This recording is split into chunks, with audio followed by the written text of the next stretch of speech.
We're going to get started with Jason Kersey with The Athletic, and then we'll go to Ryan Aber. Hey, Rhamondre. I guess I'll start simple.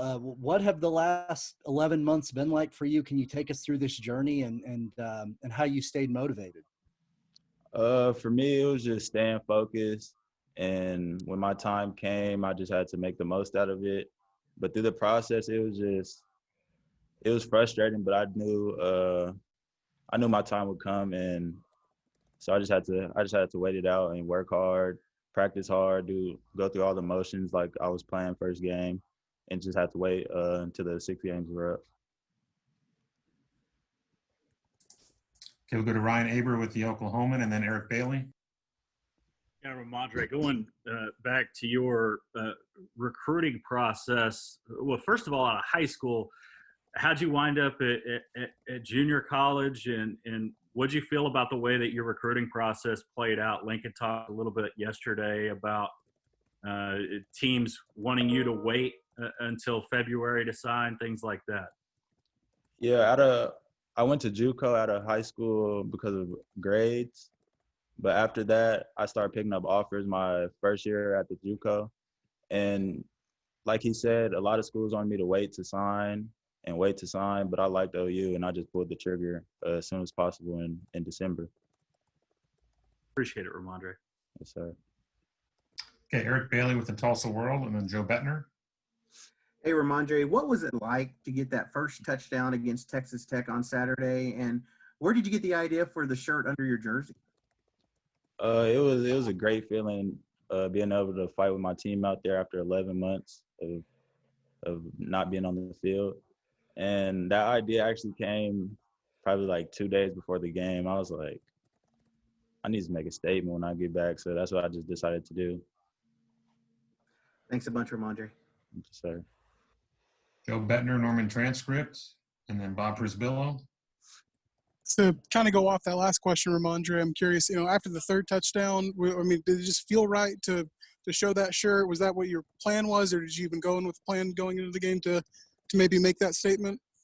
No, I didn't really go in with a plan, but to be honest, I was waiting for a longer touchdown, not a 6-yarder or shorter.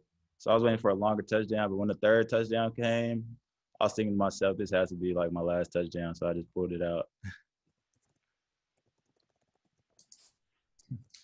Okay, let's go to Bob Prisbillo with Sooner Scoop, and then James Hale. You mentioned knowing that your time was going to come, but did you ever get discouraged during this process, and what helped you get through it? Of course, I was discouraged for a few weeks, but talking to my coaches and my players, they kept me grounded a little bit, and I just knew, I knew this time would come, the 6 games would be over eventually. So I just knew I had to keep working, and I just knew it would come. James Hale with KREF, and then Caleb McCurry. Rhamondre, a running back's like a quarterback, and that you got to have a feel for the game. The more you play, the better off you get and things. And you looked so good early. I'm curious, was it no big deal to step right back in? The reads were there, everything just fired for you, or did it take a few carries? I've been practicing against the first team defense, so they really had me ready for what I was about to experience. So it's not like I was just going without getting hit for 11 months or anything like that. So I was ready for what it was going to be like, pretty much. Thanks, man. Yes, sir. Okay, Caleb McCurry with OU Daily, and then Jenny Carlson. Rhamondre, during this whole process, how have the other running backs kind of helped you stay motivated, and how did you kind of try and help them? Did you know that from the sidelines you're going to have to try and have a leadership role for the other running backs? Yeah, of course. It was in that running back room, it's a real brotherhood. We all got each other backs during any situation. And during this whole time, they had my back, and I had theirs from afar. I was encouraging them as much as I can. They're encouraging me to keep my head on and just practice. And it's gonna pass soon, as it did. So I think it's just a brotherhood. We all help each other out in different situations. Thanks, Rhamondre. Carlson with the Oklahoman, and then John Hoover. Rhamondre, how are you? I'm good. How you doing? Good. Hey, so I know you had a monster junior year when you were at Centennial in Vegas, and then foot injury, from what I understand, senior year. Mhm. How did something like that, do you feel like, talk us through what that season, what that senior season looked like for you, and how did all of that experience help you maybe get through what these last 6 or 8 months have been like for you? I feel like that's a big step in my life that helped me get through this experience because I was very discouraged. Once I broke my foot, I couldn't play. I was just like, honestly, I thought my football career was over. And then after that, I even took a year off of football after my senior year. So it was just a scary moment for me, but it definitely taught me to just keep going. And in due time, things will work out if you keep your head on and just do the right thing and push. Was that a preseason injury? Because you missed like a bunch of games at the start of the year, right? Yes, I think it happened after the second game, actually. Okay. Yeah, second game of the season, broke my foot. Did you try to play again? Did you have any success later in the year? I came back for the playoff game, I think, but I'm pretty sure we lost that game if I recall. So it wasn't a long season for me at all. I played maybe 2 or 3 games. Sorry to hog the questions, but you said you sat out a year. What was that decision like to wait a year? What'd you do? How did you ultimately decide Cerritos was where you were going to go for JC? Because I thought I was going to qualify late. So I was just waiting it out, and it ended up I didn't qualify. So it was already late, and fall was about to begin. So I just decided to sit that year out, then go to Cerritos that spring. Did you take classes or do something during that year off? I did nothing. Okay. But, All right. Thanks, Rhamondre. yes, ma'am. Go to John Hoover with SI Sooners and then Barry Trammell.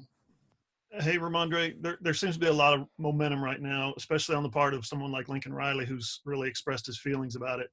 To get the NCAA rule that affected you guys changed or at least reconsidered, at the time last December, did you feel like you, as the group, did you feel like you guys let your team down? And then when did that begin to kind of maybe the frustration kind of change as it just kind of kept drawing out and drawing out and drawing out? And pretty soon it's 11 months later and you guys still aren't playing.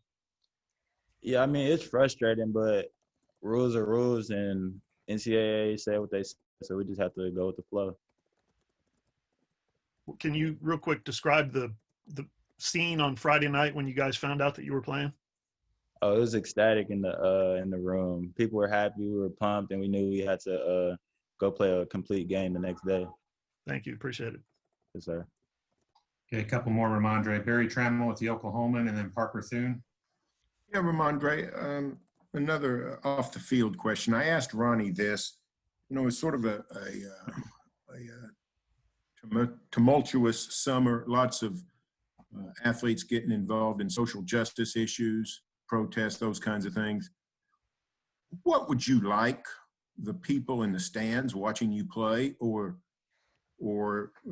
watching you on television and cheering you on? What would you like them to know about you that they don't know?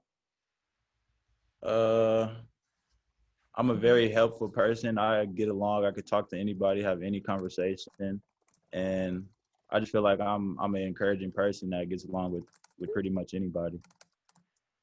You feel like that people sometimes don't see you as a multidimensional person? I mean, fans, is it just the way that things are structured that they just see you as a football player and not as the things you just described?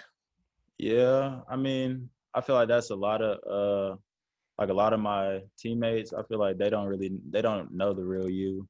They just see you on the field doing what you do, but it's a lot of stuff people don't know about me and a lot of other people on my team. Thanks. Okay, let's go to Parker Thune with SI Sooners. Yeah, Rhamondre, I'm wondering how much did it mean to you to have your parents in the stands in Lubbock last week for your first game back? It meant everything to me. They've been going through this process and feeling the same frustration as me. So to have them there and me put on a pretty nice game, it meant the world to me.